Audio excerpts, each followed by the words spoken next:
Hi, అందరికీ నమస్కారం. నేను మీ రాజా రాంబాబు, యాక్టింగ్ కోచ్. ఈరోజు ఆహార్యం అంటే మేకప్, కాస్ట్యూమ్ గురించి మాట్లాడదాం అనుకుంటున్నాను. ఇంతవరకు మనం భారతంలో చెప్పిన చతుర్విధ అభినయాల్లోనూ ఆంగికం, వాచికం, సాత్వికం గురించి డీటెయిల్గా మాట్లాడుకున్నాం. ప్రాక్టికల్స్ అన్ని ఇంకా మనం చేసుకోలేదు. ఇప్పుడు నాలుగో అంశమైనటువంటి ఆహార్యం. ఆహార్యం అంటే ప్రధానంగా మనం మేకప్ కిందకు వస్తుంది. కాస్ట్యూమ్స్, ఏ పాత్రకు తగిన కాస్ట్యూమ్ వాడాలి, అలాగే మేకప్ ఏ వయసుకి తగ్గ మేకప్ వాడాలి, అలాగే ఓల్డ్ ఏజా, యంగ్ ఏజా, మిడిల్ ఏజా, ఇన్ఫాంటా, చిన్నపిల్లోడా, ఇలాంటి వయసుకి సంబంధించి తన ఫిజికల్ అపీరెన్స్ ఎలా ఉంటుంది, దానికి సంబంధించిన విషయాల మీద ఈ ఆహార్యం ఆధారపడి ఉంటుంది. అంటే బోత్ మేకప్ అండ్ కాస్ట్యూమ్స్.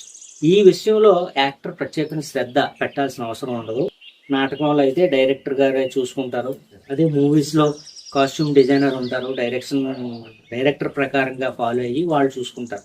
కాబట్టి ఇక చతుర్వేద అభినయంలోని మొదట 3 అంశాలు స్వయంగా అభివృద్ధి చేసుకోవాల్సిన అవసరం ఆర్టిస్ట్ పై ఉంది. ఇక ఆహార్యం సంబంధించి అది వాళ్ళు చూసుకుంటారు. కాబట్టి దానికోసం ఆర్టిస్ట్గా ప్రత్యేకమైన శ్రద్ధ చూపాల్సిన అవసరం ఉండకపోవచ్చు అని నా అభిప్రాయం.